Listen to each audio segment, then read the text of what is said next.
Throughout history, humankind believed in a multitude of truths. The sun revolves around the Earth. The Earth is flat. Which were later proven by science to be inaccurate. George Bernard Shaw once said, "The only thing more dangerous than ignorance is false knowledge." It is not a question of climate denial. It is a question of climate paralysis. That is where we are now. The question, however, is,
We are, after all, the greatest problem solvers to have ever existed on Earth.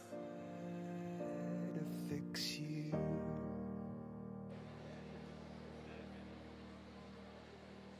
Good morning, ladies and gentlemen. Welcome to the Singapore Pavilion. I'm Michelle from GenZero, and on behalf of the Singapore team, we're glad for everyone for joining us today. Today is Carbon Markets Day here, and if you had joined us for the last panel, we have heard about the importance of high-integrity nature markets to get to net zero. But we must look beyond binaries and appreciate both nature and tech, which brings us to the next panel where they'll share more about their insights on how we can accelerate change. We have gathered today leading innovators and the financiers across the climate tech space, and we're glad for them to be here with us. Do join me in inviting on stage our panelists, Frederick Teo, CEO from GenZero, Maximilian Zeller, partner of Carbon Removal Partners, and Sasankh Munukutla, co-founder of Terradot. Moderating this session is none other than Yiran, who is our Director of Policy at Singapore's National Climate Change Secretariat.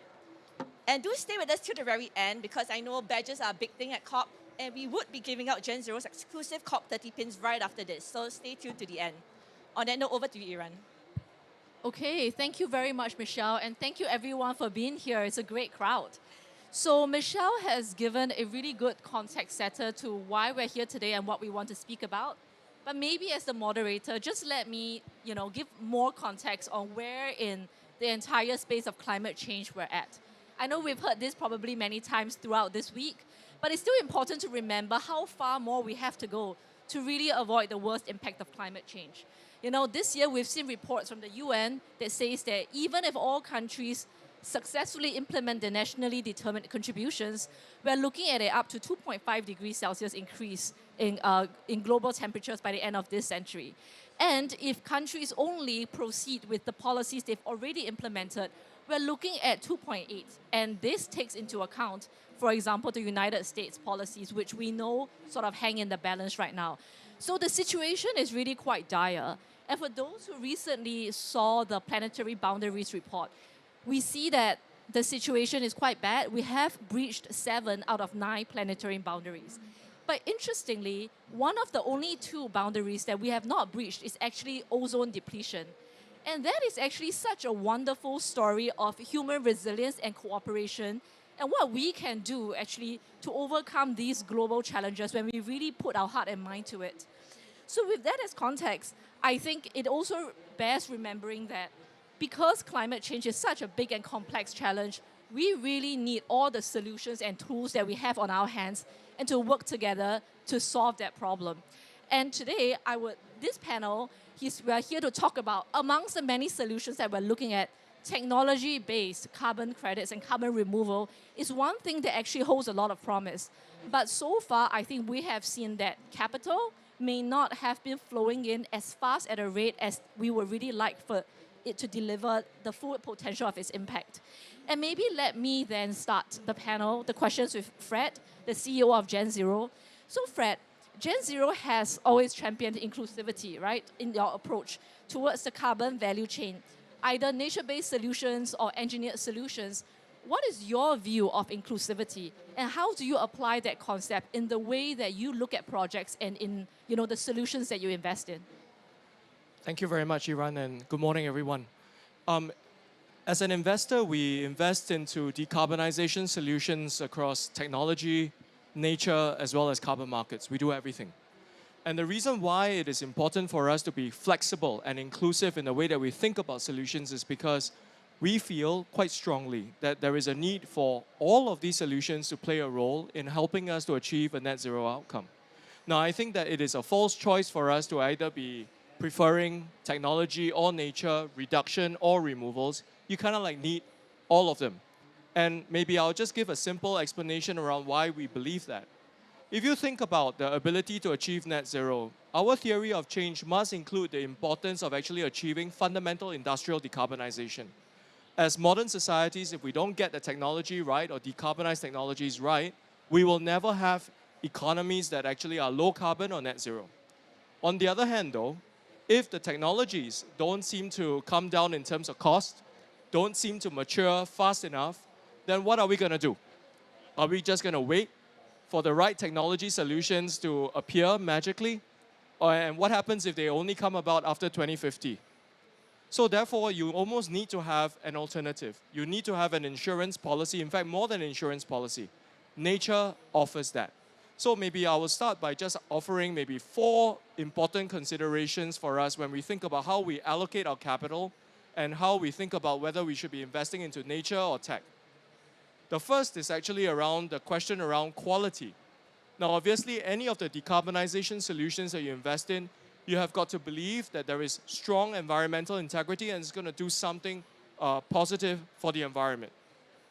The second that we have to ask ourselves is really around the availability of those solutions.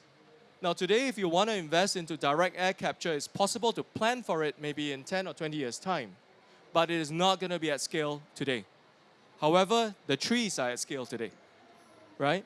So it is a question around how you can get that. The third aspect of this is really around the time dimension. When exactly do you need to deploy your capital? When do you want to deliver the impact? And I think it is quite important on that front to believe that you got to go for the cheapest possible, largest impact solutions today, and then also invest a little bit to prepare for the fact that you might need very expensive engineered removal solutions in the outer years to be able to remove all the residual carbon in the atmosphere. So you need all. And the final part of this is really around the returns, the commercial aspects of this thing. Now, gone are the days where you can believe that just simply because it's good for the climate, that the investors will pile in, the customers will pile in, the countries will pile in, the corporates will pile in. Gone are the days. What we are seeing now is a shift from values to value. If you cannot believe that this thing is going to be more cost effective, that it's going to do it better, cheaper, faster, nicer, odds are you're not going to get any traction. And at the end of the day, it doesn't matter that you have the perfect solution if there are no takers, right? So I think at the end of the day, these are the considerations that shape how we think about allocating capital between technology and nature, removals and reductions, because ultimately all of these things are going to be able to achieve a net zero outcome. I will end by a very simple image that I want to leave in your mind. Earlier on, the panel actually spoke about nature. So when all of you see a picture of the forest, what do you see? Many of us will see a sea of green with all the trees. I see nature's gigafactory. I see one of the most efficient ways of converting solar energy to something that we can actually use, right? So therefore, it is a way that how we frame the way we look at the world and we look at solutions that's going to determine how we allocate capital. Thank you so much, Fred, for opening this panel discussion with such a useful frame on thinking about the multifactorial way we look at solutions in investments in climate solutions. So Max, if I could turn to you, you're an early stage investor, and I looked up your portfolio, and you've really invested in quite a range of different technologies. There's enhanced rock weathering, there is MRV solutions, there's DEC. So maybe taking what Fred said, looking at time and returns, how do you how do you decide when a carbon removal technology crosses that threshold from promising science to actually investable business? Absolutely. Thank you so much for having me today.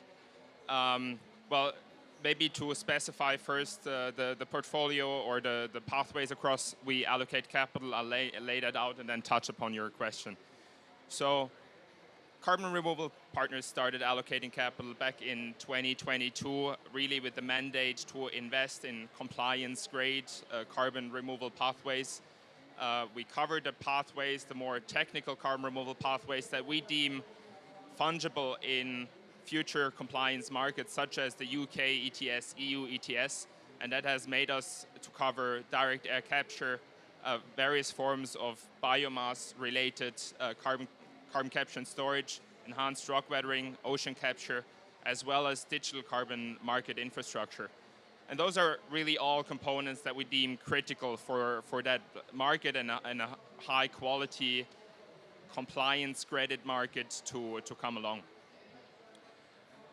For us as a early stage carbon removal investor, the science is indeed important. So science needs to be sound. Input factors, output factors need to be right. And then what science directly translates into is a techno-economic model. Like you can define all the input factors, output factors, assign a price or a cost to it, and the techno-economic model will provide you a certain cost curve of the technology by itself. It doesn't look at it in a project style, but it looks at the technology by its by its factors that define the technology. And besides science and techno-economic analysis, really what counts at a very early stage is a market, which we took a bet very early on that market, a compliance-grade carbon removal market, would grow substantially, and we've seen substantial growth over the years. And the last factor I'll mention is also team, because if a team is not resilient enough and has the will to really fight it through, it will never turn into a successful company. So that's really the four defining factors: technology, techno-economics, / then business case, team, as well as market. Okay, thank you very much, Max. That was also another very useful frame for us to think about when the financing and the investor looks at projects and technologies. What do they prioritize? And we're very glad to have Sasankh here with us. You're actually the co-founder of a company that, you have a technology and they're using that to, I think you aim to remove at a gigaton scale carbon through enhanced rock weathering. maybe share a little bit with us about your technology, your progress, but also through your experience, what has been most useful from the financing community, and what more do you need from them to really achieve the potential you think you have? Yeah, thanks, Yiran. I'll start with just an introduction on our solution, and then I'll go into what I think are the financial challenges for CDR broadly across different phases. So we're Terradot. We work on carbon removal using a solution called enhanced rock weathering. I know Fred and a lot of people have this distinction of nature-based solutions and engineer or tech-based solutions. I actually think of it in terms of open systems and closed systems. Open systems use nature, and they have different scales of durability. Our solution, enhanced rock weathering, works on a natural process, rock weathering, that already removes billions of tons of carbon today. We simply speed up that process by taking those same rocks, crushing it to a fine powder, and putting it on agricultural fields. So the removal happens in years rather than millennia. So firstly, I think that distinction is helpful, that there's varying degrees of durability and varying degrees of how we use nature or tech to ultimately get to removals. So our company, we're active in Brazil where we deploy our projects. We've deployed in several thousand hectares at this scale and starting to see our first removals coming up. So that's broadly a bit about our company, what we work on. On your question on what is important for finance and carbon removal and climate in general, I really think about the 4 deaths of the valleys of death for climate startups. If you look at the study by Third Derivative, climate startups and carbon removal startups typically die in 4 phases. The first phase is the lab phase, actually spinning out from lab research or early technical research into a startup. The second phase is getting to your MVP, your first viable initial project. The third phase then is actually executing something on commercial scale. A lot of companies here die by pilots. They try to do a lot of small pilots but aren't able to scale to a commercial project. And the fourth phase is finally, once you have your first commercial project, how do you go from there and continue to scale up? So I think across all these 4 phases, what we need ultimately is capital and patient capital of different sorts. There's a lot of talk about blended finance and blended finance structures. I thought I'd give one illustrative example on how the cost of capital is such a big lever. There's this great study recently by Noah McQueen, the founder of Heirloom, and what he shows, for example, is just the cost of capital. If you use purely private capital, that can be in the teens of percentage is your weighted average cost of capital. That can make your project cost 3 times more than if you have a blended finance approach where you rely on public financing. So that just simple example shows you that the weighted average cost of capital can be the difference between something getting funded or not, something scaling to a price point that makes sense. So to answer your question, I think across the board, all 4 stages, we need more capital, we need more supporting structures. Okay, thank you so much. Maybe we'll take questions at the end. Right, yeah, we will have some time for questions. Fred, you wanted to add? I wanted to add something to what Sasankh is saying. In my experience, right, in this space, it is not really about the lack of capital that is actually driving development. There are a couple of other factors that I think we need to consider. First of all, there are too many solutions looking for a problem. You fall in love with the solutions that you come up with without really understanding whether there is a proper product market fit. So it is vitally important for us to scope the problem first and understand what is the issue that you're trying to solve. I'll give you guys a very simple example. In Singapore, we have obviously a fertility problem, right? We don't have a lot of kids, right? We don't have a lot of children being born. And so therefore, we are aging as a population. Now, if you go out there and you ask many of the young people now, how do I solve this fertility problem in Singapore? And you will say, more childcare support, okay? More childcare centers. Right, lower the cost, more maternity leave and childcare benefits. But once you dive deeper into the problem and you say, what is driving this low TFR and total fertility rate number? And you realize that it is actually because, a third of our women over the age of 30 are not married. The actual fertility rate among married women in Singapore is actually somewhere closer to 1.8, 1.9, which is quite close as a developed country to replacement rates. And then you realize actually the issue might not be about throwing more money at married women to have kids, because they generally do, but it is actually about whether you need to encourage more of the younger women to get married and get married early. Then it changes your solution set. So the ability to answer this product market fit and clearly understand what is the problem you're trying to solve is very important, number 1. Number 2, we do need to have regulatory and policy support in order to give proper demand signals. It is somewhat true that many of the solutions that we're looking at today are a bit more expensive. Nobody will adopt a more expensive solution today unless there is a reason to do so. And the reason cannot possibly be because the customers are willing to pay more. It must be because the government is saying you gotta do this, you gotta do that. So therefore, regulatory and policy clarity on the adoption of technology, the timelines with which to adopt, is particularly important. I do agree that you need to find proper financing in order to bring down the cost of capital, but I would rather ask myself a different question. Should we perhaps incrementally also focus on technology solutions today that have a near-term ability to be cost competitive, that is already delivering something better, faster, cheaper?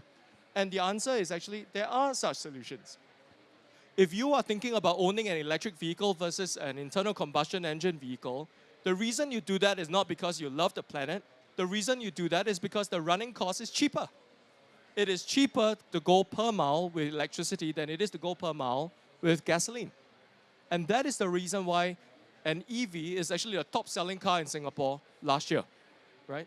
Yeah, maybe I'll just leave it as that first. Okay, great. Thank you, Sasankh, and also, great addition, Fred. And since we talked about financing, and I'm hearing that maybe money, the availability money is not the issue, but it's how money is being channeled to the right projects. Maybe, Fred, I will just continue that conversation with you and ask, when we talk about financing, you always talk about scale, not just at a project level, but also financing. What we do probably is very inefficient is one financier funding one project, and you do that, and there's no ability to scale up. But when we talk about scale amongst people, financiers, what are some of the partnerships and really sort of standards that you are looking for to get that coalition together and invest in these projects? Right, I think Max and Sasankh will also have their own experiences to share, so I'll be very, very brief. I think the scale-up challenges for many of our early-stage companies, especially the technology ones that we see, is really sometimes around, one, whether or not they have the correct operational and execution expertise to be able to scale. Clearly, if you want to move from a plant that is immediately going 10x for the next phase, there is a lot more challenge and a lot more risk from a technology scale-up point of view than if you are actually increasing your reactor size by just 2 or 3x, right? Now, there is also sometimes a tendency that you want to do it all on your own. If there is an ability to actually co-opt some things that are commercial off the shelf, ask ourselves which part of this entire process is really truly proprietary, that I need to have full IP control, and which are the parts of the process where it might be better to go out and get others who might be better than me to do certain parts of this value chain. And that can actually de-risk. In terms of financing, it is true that first-of-a-kind, second-of-a-kind plants generally suffer from an inability to attract commercial debt. And actually being able to attract debt financing is one very important way of lowering the cost of capital.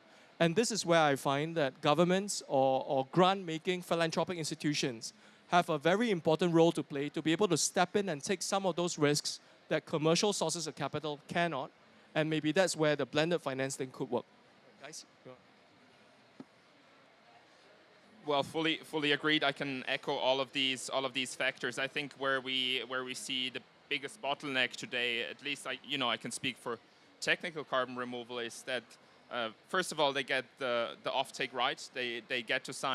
Companies get to sign long-term offtake contracts with large buyers, and there's only so much. The market has been growing substantially, but still it's still a somewhat small crowd that buys high-quality carbon certificates for higher prices. But that's the first component they need to get right, and based on that, they need to get the project finance right, and that's the point you already mentioned, Sasankh, on the right cost of capital in order to scale that project. But I'd echo all of your factors, putting a big emphasis really on financing, getting offtake right and getting project finance right. Yeah, not too much more to add to echo the thoughts that Max and Fred shared, but overall I'd agree, starting from the offtake and then being able to work backwards kind of from there between the different sources of capital. I think the main thing I would add on is in terms of solution spaces, and this builds on Fred's point, but kind of working with partners that already have scale industries in play and building off that. So in our case, for example, we work with farmland a lot, and working with existing groups that are at scale helps us a lot. Similarly, when we source our feedstock, working with quarries that are already operational, that kind of de-risks the solution on the whole. So in general, I think for our space, as far as possible, in CDR, if you can work with existing infrastructure that's already at scale, that lowers kind of the risk as well as gets you to scale faster and gets you down the cost curve. So that's just the main piece I wanted to add, kind of thinking very critically about how you can have your solution, whatever technology it is, working with existing infrastructure that's already in place. Right. No, thank you so much for that point. And it reminds me of something that at the Singapore government we think about when we do our transition planning as well. There's a lot of emphasis and priority given to solutions that can make use of existing infrastructure because the cost of then embarking on it is so much lower. So no, I thought that was a great point. So maybe now we can deep dive a little bit more into this concept of integrity. Because we all know, and Fred, you opened with it, right? Integrity is something that has to be there because we shouldn't be paying for anything that doesn't even achieve what we're paying for. But integrity itself as a concept is not always that easy to define, and different people may have, different standards. So maybe Max, if I turn to you, standards and MRV frameworks for carbon credits and certainly different subcategories of carbon credits are still evolving. And how do you then assess this integrity risk, right, when you invest in new climate solutions? So we heard just now about the science as well as about the techno-economics, but any elaboration on that specific to integrity? Absolutely. I'd like to repeat very briefly again that integrity has been at the very core of our investment mandate early on.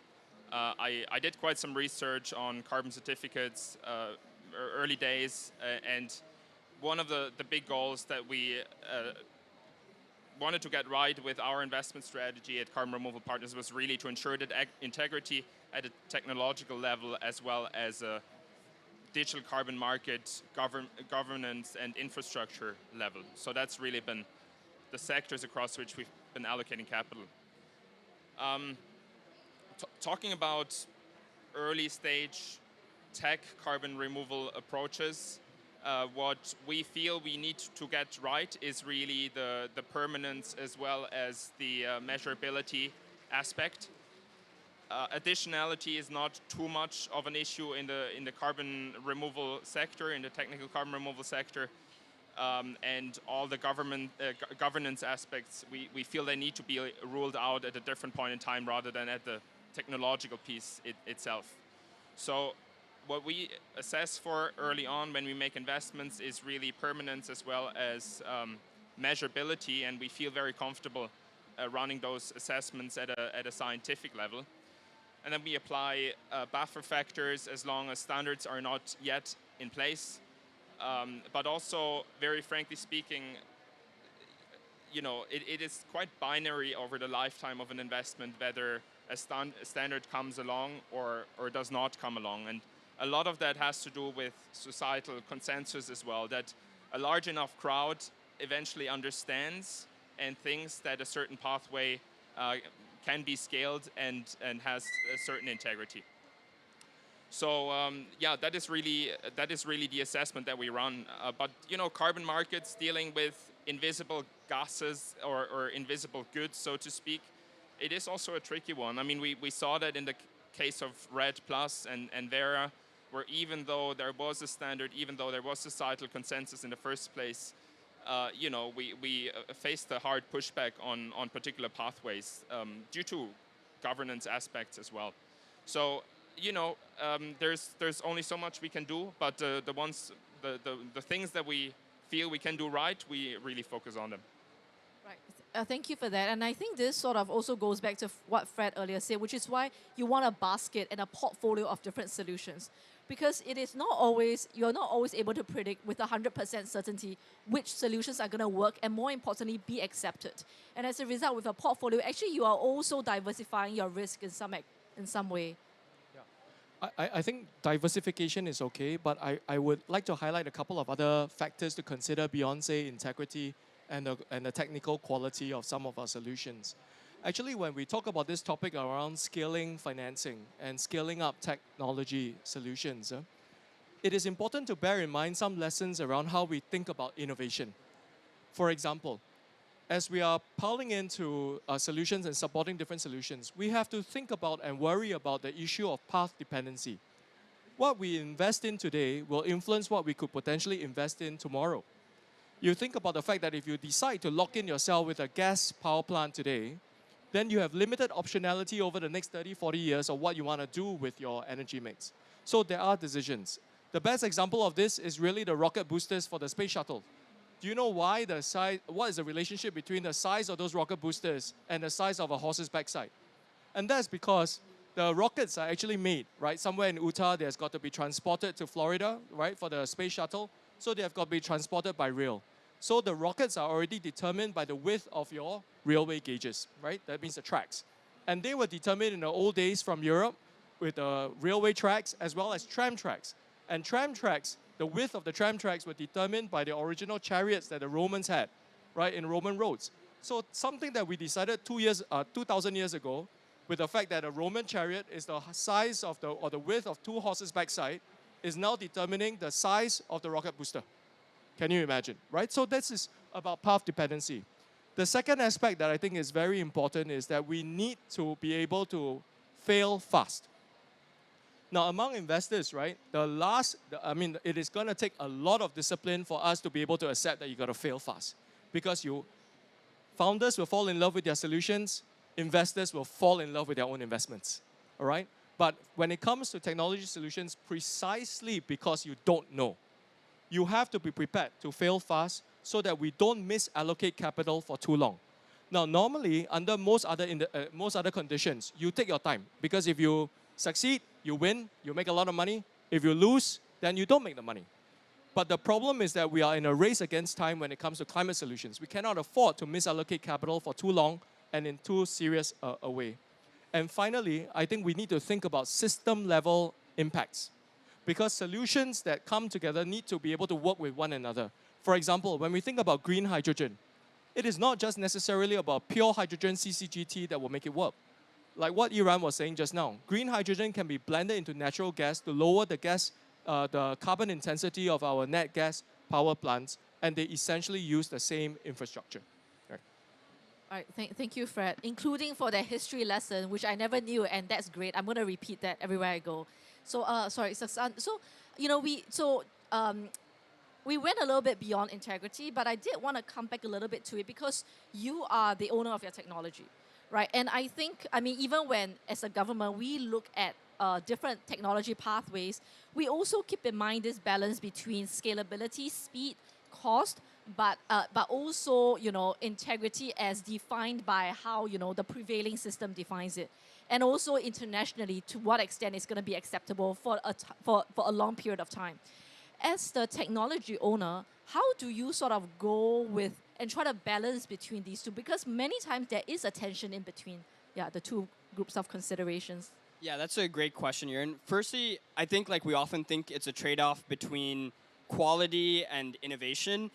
They actually go hand in hand. Ultimately, I think climate action moves at the speed of trust. And how is trust won? With high integrity and high quality. So to be more specific, I think the way we think about it is we keep high quality and integrity as a design principle in everything we do and center that and make decisions against that. So to be tangible, for example, what we do is we map out our entire ERW process end to end, right from collecting rocks at the quarry to deploying to taking samples. And across that whole value chain, we look at what are the sources of uncertainty, what will impact quality, and innovation and quality doesn't mean you go slower. Innovation actually means you increase your quality and you're more efficient. So to give you a tangible example, we realize obviously sampling today, you need to take a lot of ground truth samples today to quantify how much carbon you removed in ERW. We realized that could be a huge source of uncertainty. So we innovated from first principles, and one of the things we rolled out is we built our own mobile app to take samples precisely at the exact same GPS location and also encode how much uncertainty is in that location to make sure we're taking the right samples, because we know that data is important to credit today, but ultimately will form the basis for modeling in the future to lower the cost. So that's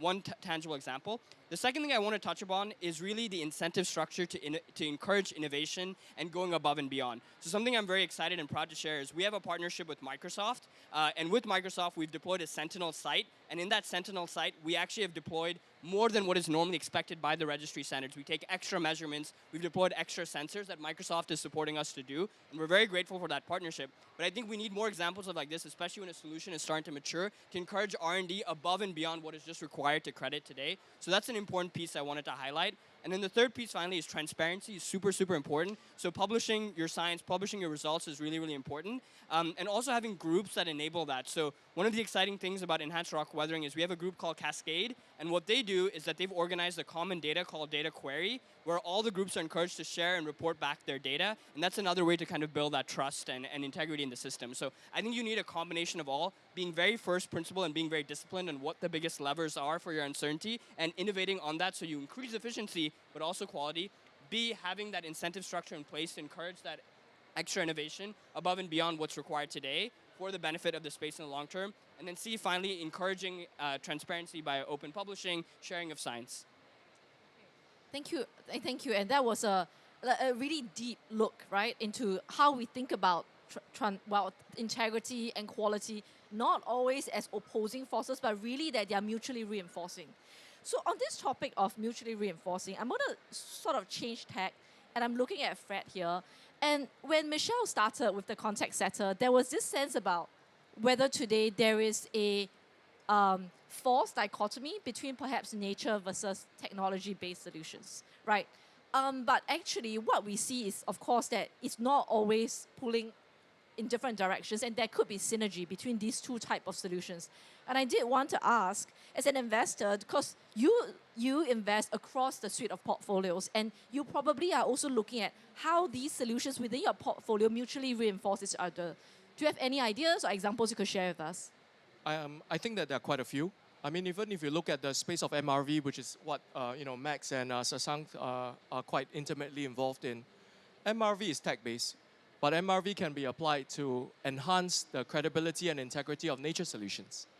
And on MRV, for example, we do have frameworks, right? And I think for different solutions, you got to have your own framework as to how you think about quality and what you would invest in. For MRV, I usually deploy my own informal 4P approach, right? Is it going to be precise? Is it pervasive? Is it persistent? And what's the price point? Ultimately, it has got to have that precision for quality. It has to be persistent because it has to be 24/7 or as frequent as possible to give you real-time updates. Pervasive, so there's wide area, and that gives you the coverage. And more importantly, the price.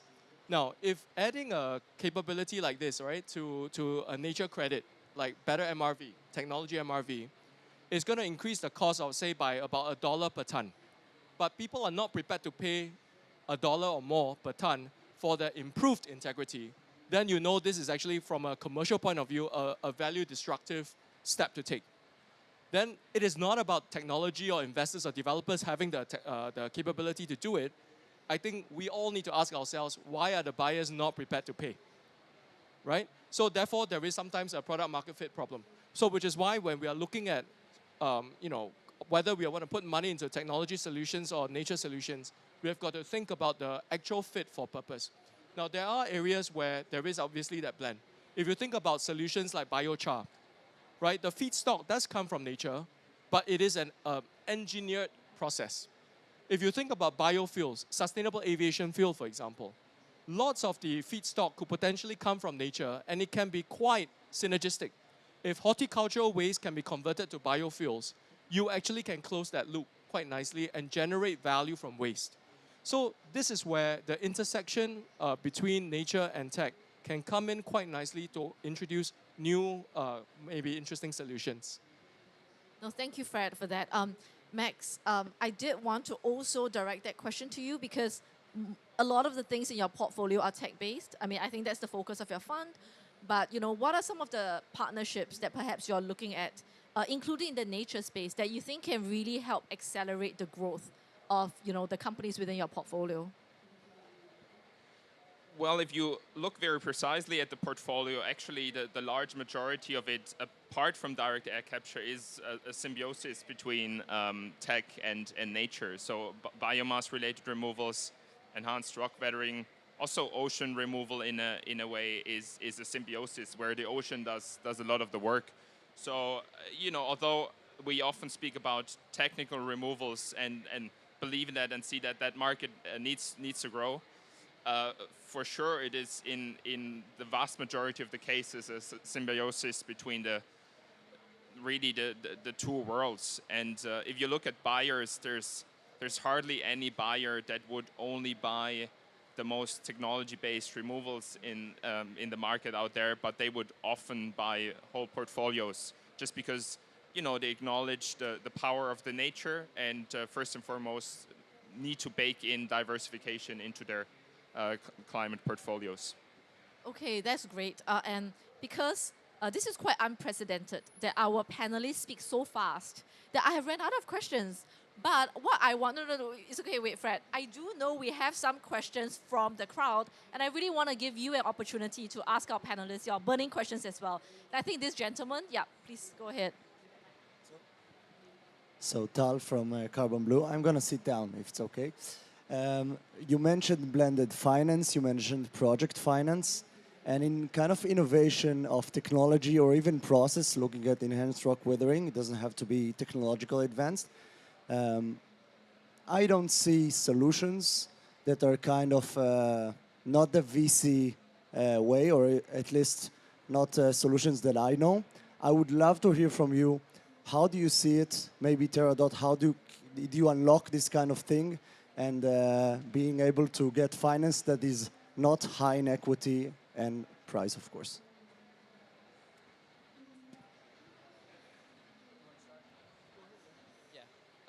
Great question. I think we're obviously still in the early days. I think the people always, when they talk about startups, they say there's product market fit. I think for climate startups, there's project finance fit. And I think when you achieve that, you've truly set yourself up to scale.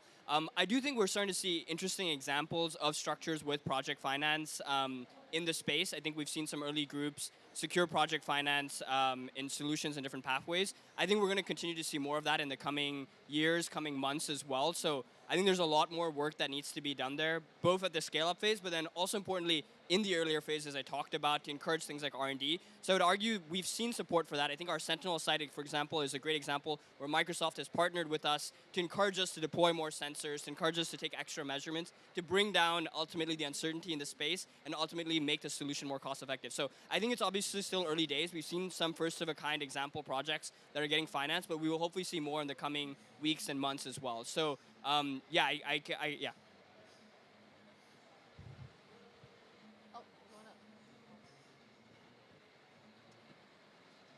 Hello, I'm Maximilian, founder of a carbon removal solution in biochar. We hear a lot those days that carbon removal is a kind of public good that is really looking for a market and beyond the first buyers. And you talk about Microsoft, which is the buyer. There's a lot of uncertainty in the years to come on who will be the next wave of buyers. Given uncertainties from the SBTi world all the way to countries and regions like Europe, of course Article 6 and so on. So what is your perspective on how the market is going to bridge the next 5 years for basically starting to scale? Because if we don't start to scale in the next 5 years, there's no way we can meet the 2040 or 2050 goals.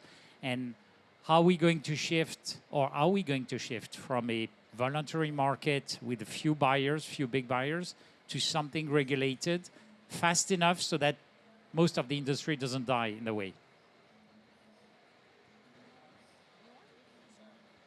Well, happy to take that question first. And we've heard voices on product, or we've talked a lot about product market fit, and I think that's a worthwhile discussion in this very market. But at the same time, as you pointed out in the right way, I think it is a public good that is looking in a way for its market, and the regulator has a piece or has some ground to cover in there while we find that exact product market fit. I think the way the market works right now or looks right now, that's my personal opinion. We've seen massive growth. We can continue to see massive growth in the market, but at the same time, obviously that growth, those long-term offtake contracts, those large ones, are signed with very, very few companies. There will for sure, the pickup of the market will for sure not be fast enough for a lot of those companies, a lot of the companies that exist in the market today to make their way to proper companies. So we will see massive consolidation throughout the years. However, there is as well a component where we see a lot of incentives in place with the contracts for difference in the UK, with the Swiss government, for instance, coming in now, with the investment tax credits in Canada. All of those investment or supply push policies, I think they will definitely propel the market going forward. I would wish for SBTI to come in with a bit of a stronger stance on carbon credits generally. But you know, while we see that supply push and the market grow, I think the reality is as well that we will not face enough offtake in order for all those companies to make it throughout the next years. And therefore, the companies that are able to attract the large deals as of today, those will be the winners of this very market. So that's very simple in my opinion. And I just add on for everyone for the scale of numbers. In 2024, we saw 8 million tons of durable CDR purchased. Just in the first half of 2025, that's been 15 million tons already. And I think the numbers are still being worked out for the second half of this year. So there's positive growth in this market, again, mostly coming from a few set of buyers or one buyer. Microsoft is 80% of the market today. I think on the encouraging side, we are seeing new corporate buyers actually start to purchase for the first time, which has happened this year. So that is an exciting trend. And then the compliance markets, we are starting to see momentum in the UK as an example. I know Singapore, for example, has done a few RFPs. I'm a proud Singaporean, so it's been great to see that happen. Japan has also been thinking very critically about that. So I do think we're starting to see that come forward. The question ultimately is just going to be a timing. Can the few players in the voluntary space kind of ride that wave enough that they can get ultimately unlock the compliance markets once they come online? Personally, I don't think that compliance markets or governments should actually weight the incentives in the near term towards removals, especially engineering removals. And the reason why I think is because if you think about your theory of change of how to achieve decarbonization as a long-term objective, we need to be able to make sure that we fix our efficiency reduction type problems first, right? Reduce the amount of carbon that's going out into the atmosphere because they generally tend to be cheaper and more addressable today. Solve that problem. Don't make the problem in the atmosphere worse.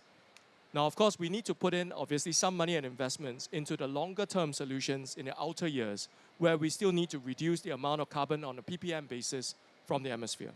So, therefore, I wouldn't, if your question is about the 3 to 5 years, and there is an interesting and important time dimension to how we think about what solutions to support, I would say that in the near term, it is much more important for us to get some of the reductions projects right and make sure that we allocate capital sufficiently that way. Now, if it is on the voluntary side, then you do you, right? It is your money. Any corporate can decide exactly how they want to go about spending their money. And if you want to spend $1,000 a ton, go ahead. But if we are talking about trying to mobilize mass action, then we cannot afford to have very, very bespoke, cute solutions for large-scale deployment of capital, because we got to fix the bigger problems now today. Thank you. Maybe just to add on before we take the next question. So completely agree with what you said, which is you need more buyers to come in. And actually sometimes on the government side, it need not always be regulations. So what Singapore just did with the UK and Kenya is really just a set of what we call it principles/guidelines, and it's really to give companies some level of confidence that if they were to go into the voluntary carbon markets, as long as they abide by certain principles, actually it is a sort of government-backed way of decarbonizing their emissions. And this is because we've heard so many companies tell us that they are just looking for, well, not just, but one of the key things they need is quote-unquote air cover. They want to do good, they want to reduce their emissions, but they can't do it within their own, maybe like direct scope 1, scope 2, and but they're so afraid of being accused of greenwashing. And so actually when it comes to governments, international organizations, there's a basket of solutions that we can take beyond just regulations. Yeah, thought to just add that point. Do we have any questions from the crowd? Oh, there we go. Hello, my name is Olga. I am the founder of the natural asset company in Peru. So my question is about the MRV and about why buyers are not ready to pay. We have some thoughts here that I want to also hear your opinion. So next year we will be launching with Peruvian Ministry of Environment the pilot on the 500,000 hectares of the 500,000 hectares of the Amazon rainforest, and we will pilot the new generation of MRV. It's powered by AI and digital, obviously. It's 24/7 real time, but it's based on the digital twin. So basically, you'll be able to see the digital replica, the digital copy of the rainforest. And why we are intended to do that? Because while talking with the potential buyers of the high integrity credits, we discovered that they will have some emotional attachment to the forest that they offsetting or preserving. So our idea is to give, like in the video game, like the sensation of the person sitting in London to entering his rainforest that he's protecting and be able like to walk through this rainforest and even to see like how good it's improved or how biodiversity is preserved. So the question is, do you think that could be the next level of the MRV, or it will help to make the not only carbon, we're talking about biodiversity, water credit markets, so it's not only the carbon credits itself, because we want to have the integrated credit. So this was my question. Thank you.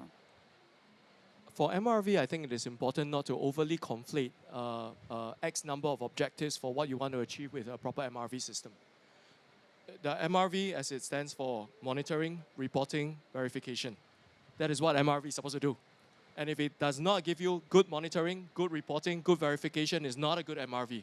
Even if you can, so we are not trying to sell an apartment where you have a walk-through augmented reality experience and you can actually understand what exactly it is that you want to buy.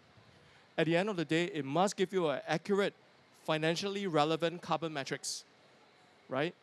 In order to be able to help justify the investment dollars, to be able to justify the credits that are being issued, to be able to justify the environmental integrity of that project. Now, if it satisfies all of those things and it does more, wonderful. But if it does not minimally satisfy those requirements, I would think that it's kind of like missing the point. Yeah, and the important thing I just add on is MRV, pathway, and solution to solution. It's really important to be critical on, to Fred's point, what is actually critical to ensure the outcome that we all want, which is carbon removal or carbon reductions in certain cases. So I think really being critical across pathways and being sure on what is the minimum that's required to ensure quality. What do we need to do above and beyond? So I want to bring up R&D. That's also so important across all pathways, in my opinion, to reduce future risks, to make future solutions more scalable and cost-effective. So I think being very clear on what those tiers are, solution by solution, is really, really important. So I think it's hard to just like talk at length on like we need good MRV, but being really critical pathway by pathway on what is the minimum for quality, what is the minimum if we want to do R&D, and also having the right incentive structures in place for all those is super important. Right. So thank you to our panelists. So just one point, actually, I hear the panelists, but I thought the solution is great. Because I think one thing about carbon credits, which some have raised, is that there's a disconnect between the buyer and sort of where the solution is being produced, and you don't feel a connection. And this could be one way to do it, but it may not be through the MRV system. It could be a value add that is above and beyond what MRV does, which has a very specific purpose, as the panelists said. Okay, I see another question. Hi, my name is Stella from Haiti Group. So we are the technology provider for biochar. We manufacture equipment in China. So I have a question. Often our client, they don't have enough capital to start the projects. So they often ask us to be part of it as a technology partner. So my question is, do you think with the technology provider like us, like co-invest in the projects, do you think it's easier to get the funding for these biochar projects or the biochar developers? Thank you. Generally speaking, as an investor, whenever the developer themselves are putting in some capital, is usually easier to be able to attract other sources of capital because you have skin in the game, right? If you are only trying to get other people to put in money and you are not prepared to put in any money yourself, obviously then that is always going to be a little bit of a deterrent. That's the reason why sometimes when we invest into funds, we ask whether the GPs are putting in money into the funds themselves, right? To have some skin in the game.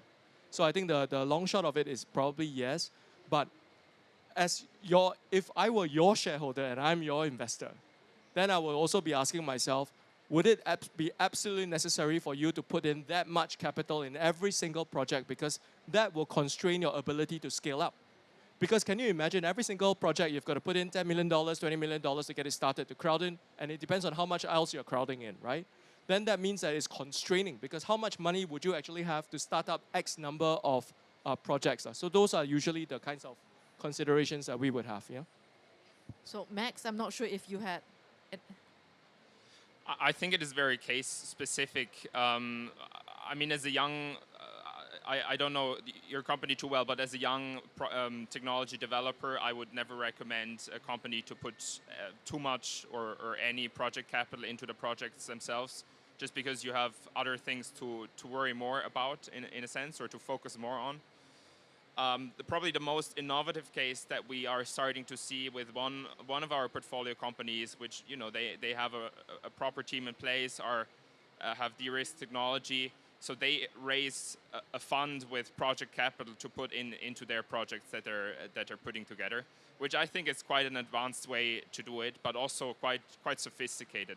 So it really depends case on case, but if there's uncertainty, I'd rather stay away from it rather than going into it. And just a few thoughts from the startup phase. I think the early phases, your first project of any kind is really hard. And I think that's where sometimes you have to be creative. Maybe there's philanthropic capital you can use for that first project. Maybe it is sometimes some private funding, VC funding, sometimes equity financing. Yes, it's expensive, but sometimes in certain cases it's required for that first project. But hopefully that first project can be a demonstration that can then bring in project finance and these other structures to scale up so that it's not dependent on you always to bring that in. So I think it's important to be creative. Obviously, it varies pathway by pathway, solution by solution, where your company is positioned. But I think the important thing is to know that you have to be creative in that early stage. Any more? There we go. Sure. Hey, Marian from Remove, nonprofit accelerator for carbon removal. Frederick, Max, you are both deploying capital globally and obviously also seeing deal flow globally. Are there particular areas or geographies where you're most excited or more excited about the deal flow coming from than others in carbon removal currently? Geographies, you mean? We've been running a global mandate for 3 years now, and we've definitely seen most of the innovation come from North America as well as Europe, and those continue to be the jurisdictions we have a strong focus on. And you might say US has lost in attractiveness, but you still see some of the strongest team will be in the US, will come together there.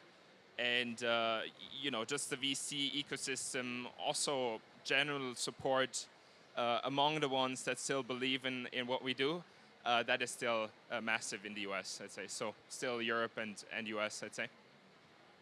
But I think it is also possible to look beyond the traditional hunting grounds.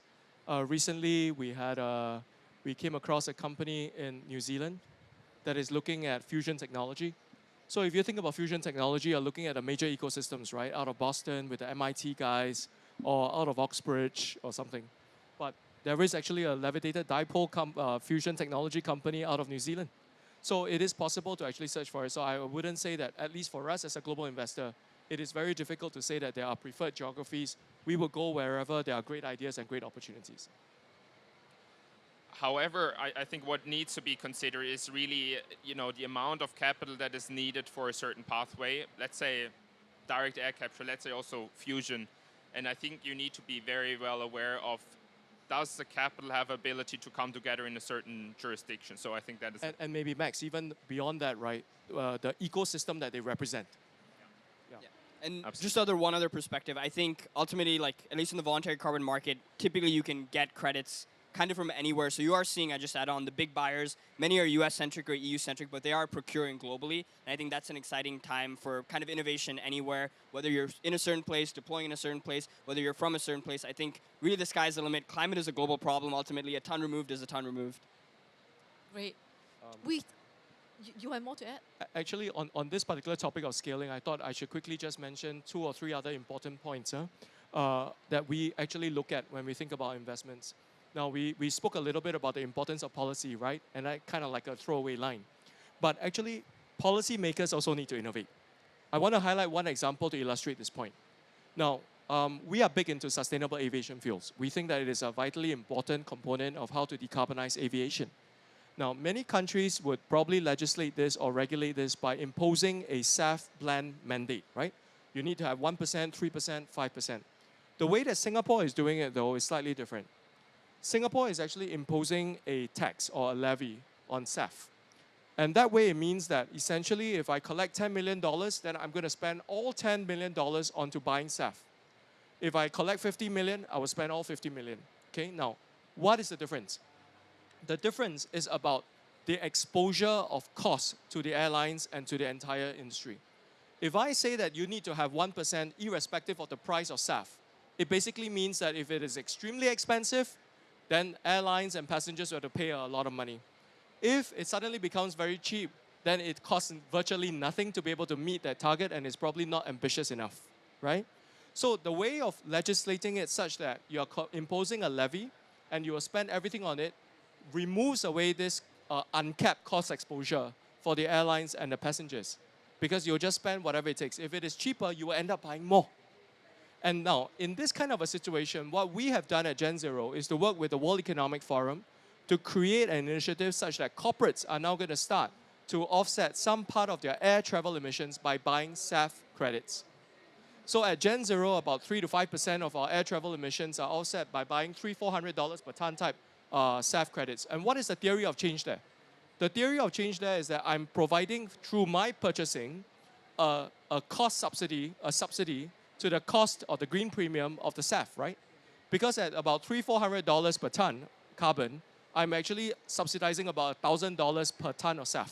That is essentially what it means. Now, if this kind of a private sector carbon market initiative is combined with what the Singapore government is doing, then I know that my money will ensure that the government will purchase even more SAF, right? Because they will spend all the money that they're collecting on just buying more and more and more.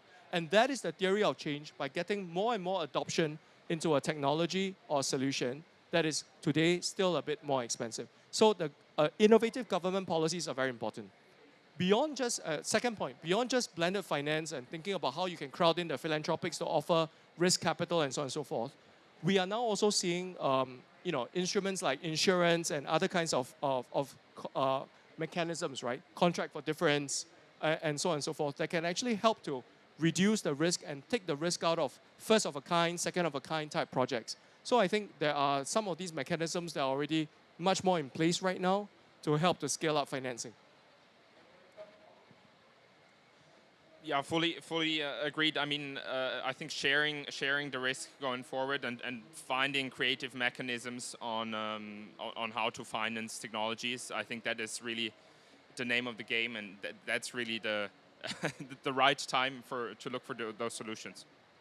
And then maybe just one other perspective added on to this idea of other benefits. I think it's really interesting, especially in the CDR space, to look at the co-benefits and think about how you can potentially monetize those co-benefits. So the value you create obviously is beyond just the carbon removed. And to be a bit more tangible, for example, agricultural related solutions like ours, for example, there's potentially an improvement in yield, potentially a reduction in fertilizer, potentially reduction in methane in certain deployments. So there might be ways to monetize this as well. And I think that's true across the pathway with DAC. The captured carbon, for example, can be stored in other products, and those products can be sold as well. So I think it's important to be really creative with what these other benefits are, and that can also help you with the scale up and reduction in cost, because now you're monetizing more of those benefits. So I think there's a huge chance to create synergies and advantages there that I think the space is just starting to think about.